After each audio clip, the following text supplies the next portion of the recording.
Vidéo. Bonsoir à tous, bonsoir à toutes, bonsoir à toutes, bonsoir à tous. Bienvenue sur philippegendrock.org en compagnie de notre louloute nationale, internationale et bien sûr intergalactique. Alors, bonsoir tout le monde. Nous sommes le 11 janvier 2026. Lecture d'un article. C'est bien. Alors aujourd'hui, un excellent article qui va sans doute faire polémique auprès des professionnels de santé, comme d'habitude. Ça, c'est sûr, oui. Parce que vous avez bien compris que nous sommes en guerre. Sur ce point, Macron avait raison. Nous sommes en guerre, nous les citoyens. Nous sommes en guerre parce que Big Pharma et ces entreprises sanitaires ont décidé de nous attaquer, ont décidé de faire de nous du bétail, des vaches françaises à vacciner selon leurs intérêts. Comme ils l'entendent, quand ils ont besoin de gagner énormément d'argent, ils lancent une pandémie, et puis après une autre maladie. Et les gens sont tellement bien programmés qu'ils y croient. Ils croient dur comme fer que les représentants de ces entreprises pharmaceutiques, qui sont les premiers, les politiques, ensuite les sénateurs, ensuite les députés, parce que ce sont eux qui votent des lois contre nature, ce sont eux qui votent des lois contre nous, contre nos intérêts humains, et ainsi que contre les intérêts, par exemple actuellement, de nos agriculteurs, juste pour permettre à des entreprises internationales de vendre des produits alimentaires de basse qualité, traités avec des produits interdits en Europe, et de détruire par la même occasion notre cheptel qui n'a cessé de se développer en privilégiant les meilleures qualités de la viande et avec des agriculteurs soucieux justement de cette qualité et de leur agriculture le plus naturellement possible. Eh bien là, ce sont les bureaucrates qui détruisent notre pays, qui détruisent notre ressource alimentaire en signant le Mercosur. Et là, vous pouvez être certain que des personnes impliquées dans cette affaire ont touché énormément d'argent et se fichent complètement, mais alors complètement, de la qualité des produits vendus. La seule chose qui les intéresse, c'est l'argent qu'il y a à tirer dans ces affaires et surtout le fait que ça va rendre malades les gens. Vous le savez maintenant, aux États-Unis, les informations circulent. Robert Kennedy, le ministre de la Santé, a réussi à faire baisser le nombre de vaccins du calendrier vaccinal, ce que personne n'était parvenu à faire depuis de nombreuses années. Il n'empêche qu'il n'a pas réussi à bloquer tous les vaccins. Il reste encore 24 vaccins. Mais en tous les cas, il n'y aura plus 80 vaccins pour les enfants, mais 24, c'est toujours trop. Surtout quand on connaît le contenu de ces fioles et quand on suit les conférences de nombreux médecins, professeurs en médecine, enfin pas les mêmes qu'en France durant le Covid, hein, vous avez bien compris, des vrais en fait, qui nous donnent les preuves scientifiques que toutes ces injections sont toxiques. Mais si vous voulez, moi je l'avais déjà écrit il y a de nombreuses années, hein, dans le Pandora 3, hein, vous trouverez toute l'explication de pourquoi ces choses sont toxiques. Aujourd'hui, on va parler d'un produit qui pose de nombreuses questions. C'est un article qui a été publié sur Substack, extrêmement intéressant, le phenbendazole et l'ivermectine, un traitement marginal, ou le potentiel du phenbendazole et de l'ivermectine dans les traitements du cancer, un examen approfondi des thérapies non conventionnelles. D'ailleurs, le cancer est une maladie en recrudescence, comme par hasard, et surtout depuis le Covid. Bon, posez-vous les bonnes questions. Le cancer demeurant l'une des principales causes de mortalité dans le monde aujourd'hui, de nombreux patients et chercheurs explorent des thérapies alternatives aux approches traditionnelles. Deux composés, le phenbendazole et l'ivermectine, ont suscité un vif intérêt en raison de leurs propriétés anticancéreuses potentielles. Bien que des résultats prometteurs aient été observés lors d'études en laboratoire, leur efficacité en tant que traitement anticancéreux en milieu clinique reste à évaluer. Toutefois, le parcours de ces médicaments au sein du système de santé et leur implication dans les procédures d'autorisation de l'industrie pharmaceutique soulèvent d'importantes questions quant à l'avenir des traitements contre le cancer qui sont imposés depuis le début du XXe siècle et qui n'ont pas particulièrement évolué et qui n'ont jamais prouvé être capables d'éradiquer le cancer. Phenbendazole, qu'est-ce que c'est? Un déstabilisateur de microtubules au potentiel anticancéreux. C'est également vous allez le voir, le phenbendazole est un médicament initialement développé pour le traitement des parasites chez les animaux, mais des recherches récentes suggèrent qu'il pourrait être prometteur comme agent anticancéreux. Le phenbendazole agit en déstabilisant les microtubules essentiels à la division cellulaire, un processus dont les cellules cancéreuses dépendent pour leur croissance. Cette action peut entraîner un arrêt du cycle cellulaire et l'apoptose, soit la mort cellulaire programmée des cellules cancéreuses. Or, il est aussi question de comprendre, et j'ai écrit un livre de plus de 500 pages sur le sujet, sur les parasites, il était aussi question de comprendre que de nombreuses cellules cancéreuses sont également sont appelées cellules cancéreuses alors que ce sont des nids de parasites qui sont enfermés dans des gangs par les cellules T de ce qu'on appelle le système immunitaire, mais c'est autre chose, mais ça on en parlera peut-être un jour. Et à chaque fois qu'on va faire une biopsie de ces gangs qui emprisonnent les parasites, eh bien ça les libère. C'est une plus grande catastrophe que ce que l'on pourrait imaginer. C'est également pourquoi ces médicaments, comme le phenbendazole et l'ivermectine, sont très utiles parce qu'ils détruisent ces parasites, même en fuite.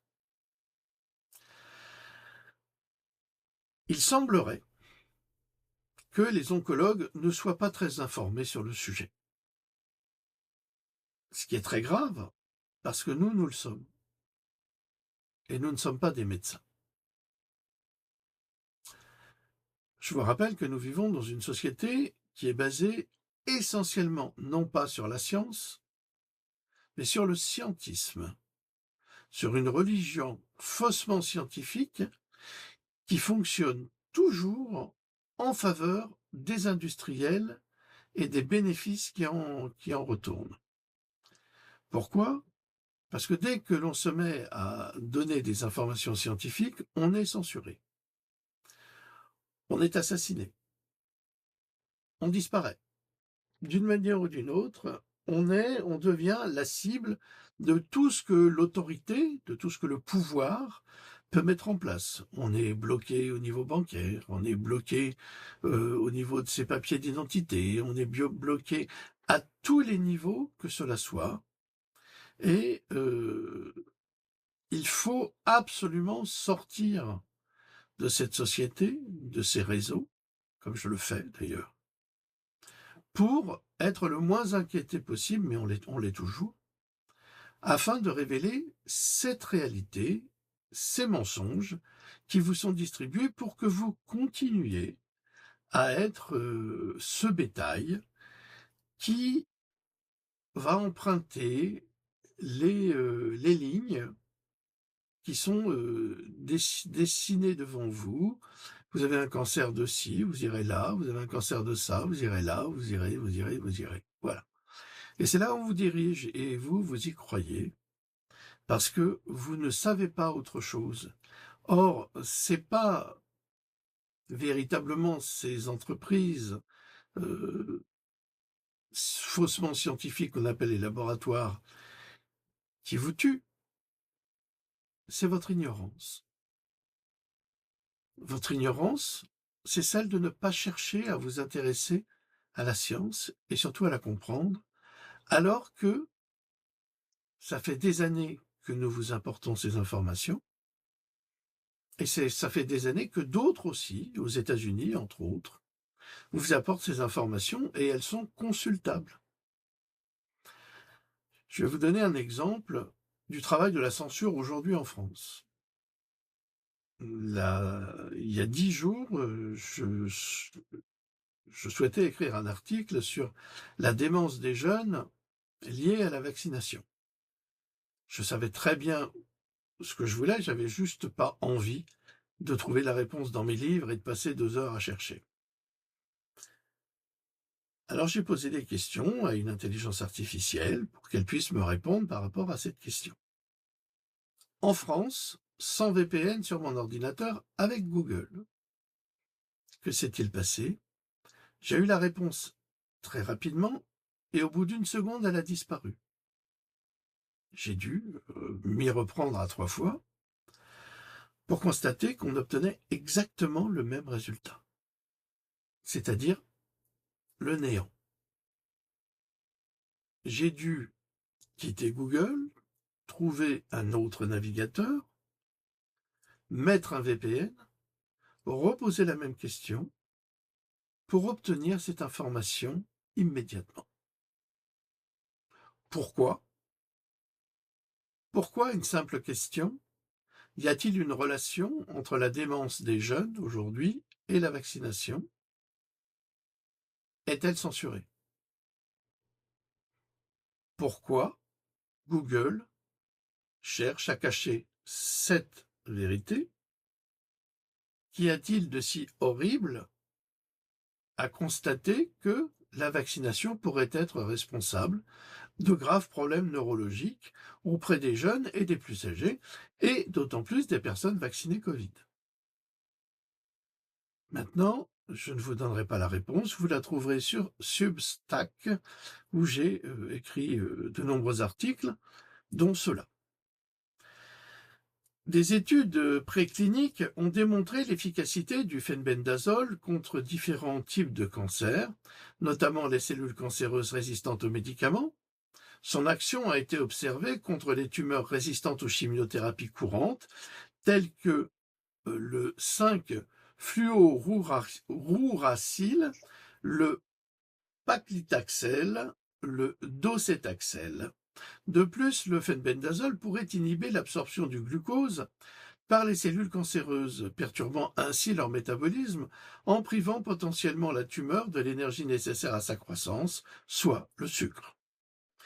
Ces mécanismes font du fenbendazole un candidat prometteur pour le traitement du cancer, en particulier lorsque les thérapies conventionnelles ont échoué. L'ivermectine, quant à lui, médicament interdit par Madame Buzyn, qui a travaillé très longtemps pour les laboratoires, c'est là qu'on comprend mieux, un médicament aux effets anticancéreux surprenants. L'ivermectine, surtout connu pour son utilisation dans le traitement des infections parasitaires, a également démontré des effets anticancéreux dans plusieurs études. Ce médicament agit en induisant la mort cellulaire, soit l'apoptose, la mort cellulaire programmée par divers mécanismes, notamment l'apoptose, l'autophagie et la pyroptose.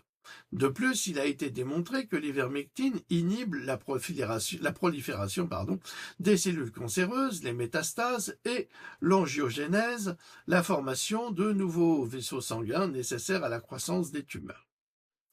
L'un des aspects les plus intéressants du potentiel de l'ivermectine dans le traitement du cancer réside dans sa capacité à agir en synergie avec d'autres chimiothérapies. Par exemple, des études ont montré que, combiné à la gemcitabine, un agent chimiothérapeutique, l'ivermectine renforce ses effets antitumoraux sur les cellules cancéreuses du pancréas. L'ivermectine présente également un potentiel pour lutter contre la multirésistance aux médicaments, un obstacle majeur au traitement du cancer. Sa capacité à cibler les cellules souches tumorales souligne encore davantage son intérêt dans le cadre des thérapies combinées. Alors pourquoi le gouvernement Macron a-t-il supprimé l'ivermectine au début du Covid? Pourquoi? Alors qu'aujourd'hui, de nombreux soignants aux États-Unis déclarent que les gens ne sont pas morts du Covid, mais des vaccins contre le Covid, qui provoquent des turbocancers. C'est quand même très étrange. Pourquoi l'ivermectine, ce produit, ou l'hydroxychloroquine, ces produits sont interdits d'achat alors qu'ils l'étaient, ils étaient autorisés pendant près de 50 ans et même sans ordonnance. L'inventeur de l'hydroxychloroquine, un japonais, a même reçu un prix Nobel pour cette invention, pour ce produit, à base d'Artemisia annua. Comme par hasard, l'Artemisia annua est une des plantes les plus communes, chinoises d'origine, que l'on trouve autant en Afrique qu'en Asie ou en France. L'Artemisia annua est interdite de consommation par l'OMS, l'Organisation mondiale de la santé. Pourquoi? Se pourrait-il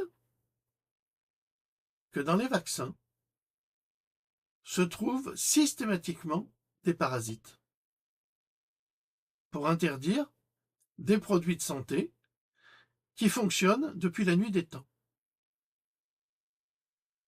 Cette question demeure en suspens. Enfin, je connais la réponse, mais je n'ai pas le droit de le dire. Le rôle de la FDA, c'est l'organisme américain qui va décider, si vous voulez, de l'autorisation des produits, sauf pharmaceutiques, la Food and Drug Administration, et les critiques de la réglementation des médicaments. Malgré ces résultats prometteurs en laboratoire, l'utilisation du fenbendazole et de l'ivermectine dans le traitement du cancer demeure controversée. Évidemment, pour la FDA, c'est controversé. Mais on le verra, pour d'autres, ça ne l'est pas. Les débats autour de ces médicaments suscitent souvent un scepticisme quant à la réglementation actuelle des traitements anticancéreux, notamment au regard des décisions de la FDA, la Food and Drug Administration, et d'autres organismes de réglementation. Comme le souligne le docteur V. Pat, un oncologue et professeur d'épidémiologie, la FDA a souvent approuvé des médicaments dont les bénéfices pour les patients atteints de cancer sont limités, voire discutables. Comment se fait-il que l'organisme qui est chargé d'autoriser les médicaments qui soignent, dans le cas du cancer, autorise presque trop souvent des médicaments inefficaces et interdisent les médicaments efficaces, refusent les médicaments efficaces? Souvenez-vous de l'introduction de cette vidéo. Comme le disait M. Macron, nous sommes en guerre, oui. Nous, citoyens humains, sommes en guerre contre les grandes entreprises qui font tout pour empêcher les gens de guérir des maladies qui leur ont été injectées sans qu'ils le sachent.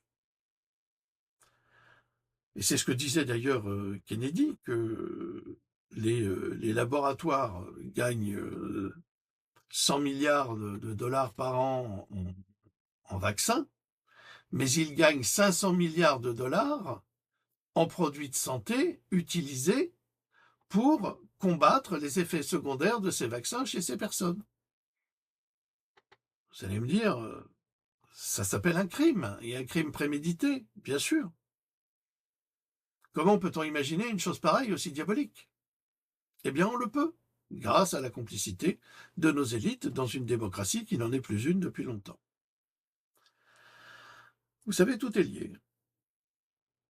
Dans certains cas, ces médicaments n'améliorent pas significativement la survie ni la qualité de vie des médicaments de la FDA, et pourtant, leur coût est exorbitant, comme par hasard, atteignant parfois des centaines de milliers de dollars par an, à l'inverse des traitements alternatifs comme l'ivermectine et le fenbendazole qui se sont révélés prometteurs lors d'études préliminaires et qui ont été largement négligés par la communauté médicale conventionnelle. Effectivement, vous pouvez trouver ce type de médicaments en pharmacie dans d'autres pays, comme en Afrique ou en Asie, fréquemment pour moins de 5 € le sachet ou la boîte.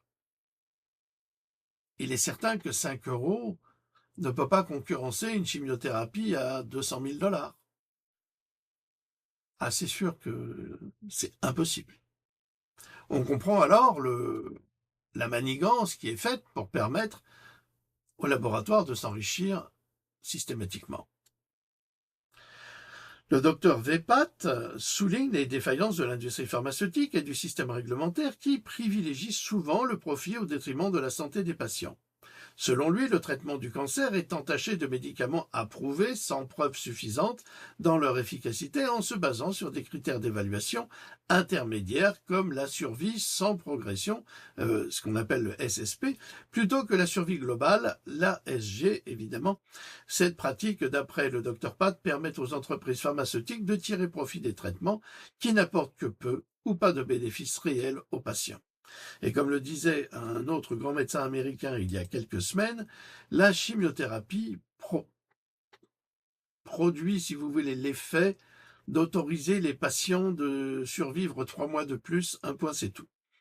Et ça fait partie des plus grands médecins américains actuellement, que j'ai publié sur divers supports. Vous savez, moi, j'ai rien à gagner dans cette histoire. Je ne fais que, depuis de nombreuses années, et vous le savez si vous me connaissez et si vous avez lu mes livres, je ne fais que mon travail d'information. Je ne suis pas là pour faire autre chose.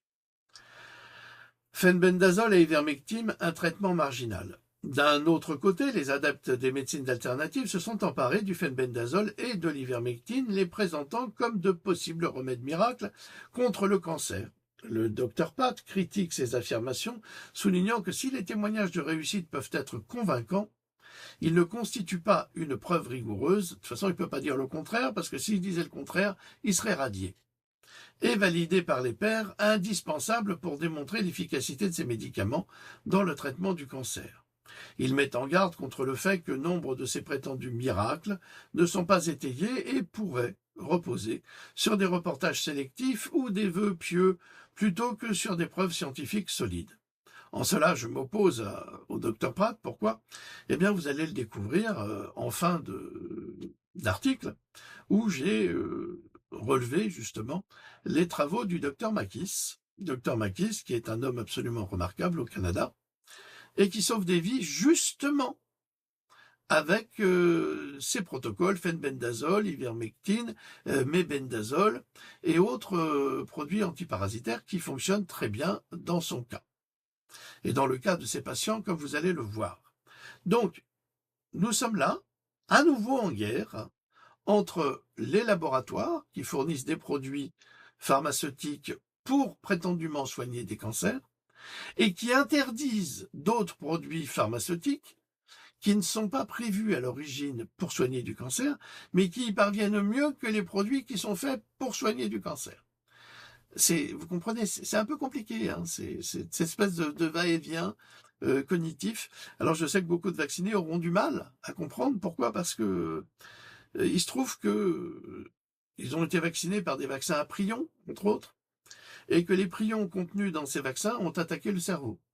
Et c'est pour ça qu'il y a énormément de cas de démence actuellement, des démences précoces, séniles, des gens extrêmement violents ou fous, qui rentrent dans des colères folles et qui sont incontrôlables. On a de plus en plus de gens qui sont dans des rôles de patients complètement délirants parce que au niveau du cerveau, ils sont très atteints. Et c'est très difficile après de rattraper le mal qui a été fait, parce que déjà il faut être convaincu d'être souffrant. Or, allez dire à un fou qu'il est fou, il vous répondra, je crois que c'était Sartre, il disait le fou c'est pas moi, c'est les autres. Ben oui, et Nietzsche aussi, je crois, qui disait cela. Ben c'est sûr qu'un fou vous dira toujours je suis moins fou que vous. Alors la communauté médicale traditionnelle et les organismes de réglementation considèrent souvent ces traitements alternatifs comme marginaux ou spéculatifs. Le docteur Pratt reconnaît que le système actuel présente lui-même des failles.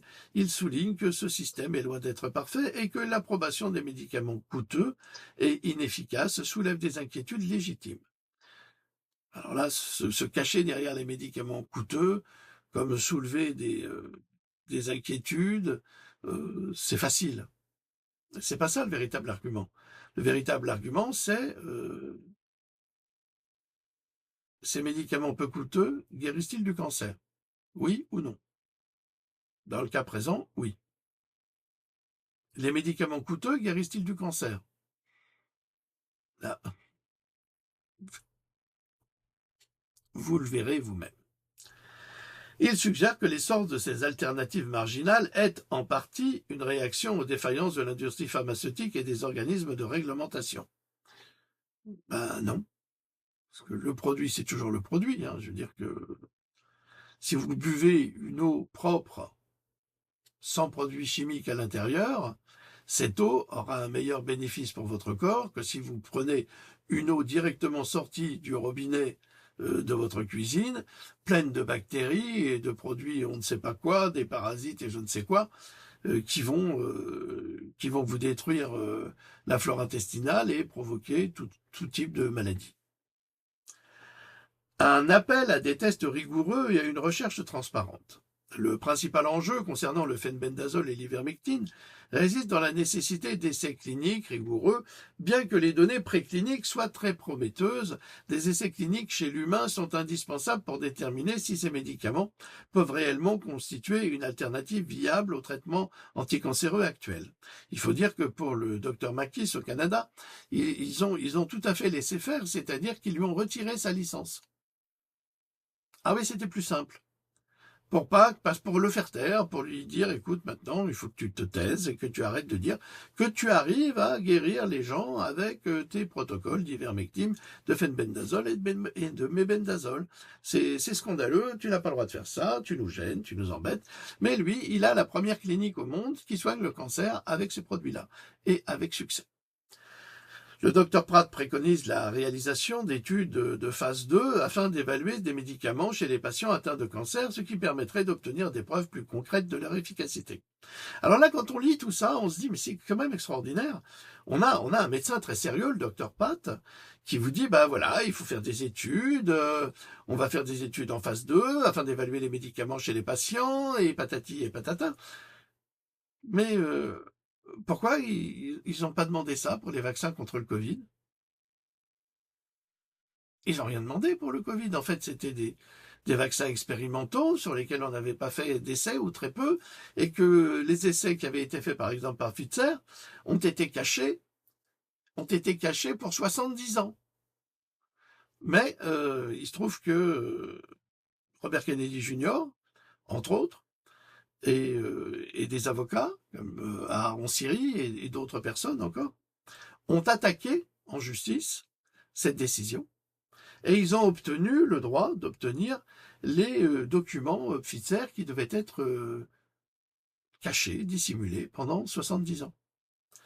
Et là arrivent d'autres personnes qui décident de faire analyser tous ces documents dans le monde entier et d'en faire une synthèse. Et la synthèse revient dramatique, où on s'aperçoit que Pfizer savait que le médicament était toxique, savait qu'il fallait pas vacciner les femmes enceintes, savait qu'il n'avait aucun intérêt pour protéger d'un soi-disant Covid, puisque le Covid, en fait, n'existait pas. On n'a pas de traces de virus. On ne sait pas. Que les tests PCR étaient complètement frauduleux de la part du Dr Fauci, et c'est sans doute pour cela qu'il a fait éliminer l'inventeur du test PCR, qui déjà traitait aussi de charlatan. Et juste avant, en 2019, Carrie Mullis est mort soudain, d'une espèce de pneumonie qui ressemblait étrangement au Covid. Donc ils l'ont inoculé et ils l'ont fait crever pour le faire taire. Et je vous signale qu'avant 2021, où on a imposé les vaccins, eh bien, il y a eu toute une série de médecins de médecine naturelle aux États-Unis qui ont été assassinés, disparus, suicidés, perdus en mer ou ailleurs. Ça a été une hécatombe. Mais il n'y a que nous, les chercheurs, qui le savons, mais ça a été tué partout.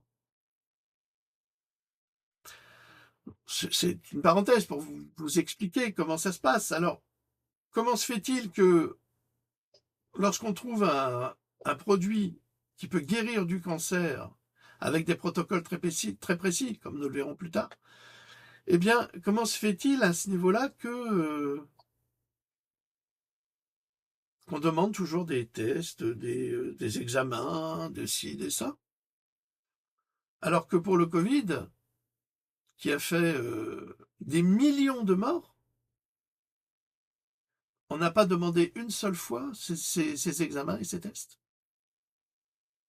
Il faut quand même se poser la question. Je vous laisse trouver la réponse, hein, bien sûr. Le docteur Pat insiste également sur l'importance d'appliquer les mêmes critères de preuve à tous les traitements, qu'ils soient issus de la médecine conventionnelle ou alternative. Il estime que l'industrie pharmaceutique et les médecines alternatives doivent être tenues responsables des allégations qu'elles formulent concernant les traitements contre le cancer, mais pas que, cher docteur. Seules des études impartiales et rigoureuses permettront de comprendre le véritable potentiel de ces médicaments. Mais on n'attend que ça, nous. Mais pratiquement toutes les études ou le manque d'études, parce que par exemple, pendant des années, on nous a dit « Ah, les vaccins sont sûrs, les vaccins fonctionnent ils n'ont jamais apporté la moindre preuve de cela. Et à tel point que Del Bigtree et Robert Kennedy Jr. ont porté plainte contre les laboratoires pour qu'ils nous fournissent les preuves de l'existence, de l'efficacité de ces vaccins pour enfants, par exemple. Eh bien, figurez-vous que les laboratoires ont admis qu'effectivement, ils n'avaient jamais fait d'études sur les vaccins avant de les commercialiser. Pourquoi? Parce que la loi de 1986 aux États-Unis leur a accordé la possibilité de faire ce qu'ils voulaient avec un droit, mais total, droit à l'erreur, droit à la fabrication. Ces gens ne pouvaient et ne risquent rien. Et ne risquaient rien jusqu'à présent. Or maintenant, Kennedy essaye justement de produire une loi afin que les laboratoires aient enfin la responsabilité de leurs produits, de leurs actions. Parce que comment se fait-il que on demande par exemple à des jouets qui soient pas peints avec tel type de peinture qui est toxique, on vous dit ah bah arrêtez de manger du thon parce que il y a du mercure dedans, mais on autorise quand même vos enfants d'être vaccinés avec des produits qui sont bourrés de mercure. Donc on va dire à une femme enceinte, surtout ne mangez pas de thon parce qu'il y a du mercure dedans. Mais on va quand même la vacciner avec des produits qui sont encore plus chargés en mercure. Donc il y a beaucoup d'incohérences là-dedans qui fait que on est en droit de se poser les bonnes questions. Et quand nous les posons, eh ben nous sommes immédiatement censurés, ce que je pense qui arrivera à cette vidéo d'ailleurs. Parce que c'est prendre beaucoup de risques. Par exemple, moi j'ai été censuré de X par un groupe de médecins qui ne supportaient plus que je fournisse des informations avec preuve à l'appui concernant justement ce qui me passionne depuis de très nombreuses années, la vaccination. Donc voilà, c'est très important de comprendre cela. La conclusion de cet article, naviguer dans la complexité du traitement du cancer. En conclusion, bien que le phenbendazole et l'ivermectine présentent un potentiel en tant qu'agent anticancéreux, leur efficacité clinique reste à démontrer dans des essais cliniques rigoureux. Le paysage actuel du traitement du cancer est marqué par de nombreux défis, notamment des autorisations de mise sur le marché discutables, des coûts exorbitants et l'essor de thérapies alternatives dont les promesses pourraient ne pas être tenues. La clé de la découverte de traitements efficaces contre le cancer réside dans une recherche transparente et fondée sur des preuves qui privilégient les résultats pour les patients plutôt que le profit. Pour l'instant, il est important de rester sceptique face à toute affirmation, qu'elle provienne des instances officielles ou de sources alternatives, tant qu'elle n'est pas étayée par des preuves scientifiques solides. On aurait voulu avoir la même rigueur pour les vaccins contre le Covid. n'est-ce pas? Et pour les vaccins pour les vaccins de l'enfance qui aujourd'hui sont passés en ARNM. Alors qu'on a vu le dégât des vaccins ARNM sur le genre humain et même sur les animaux.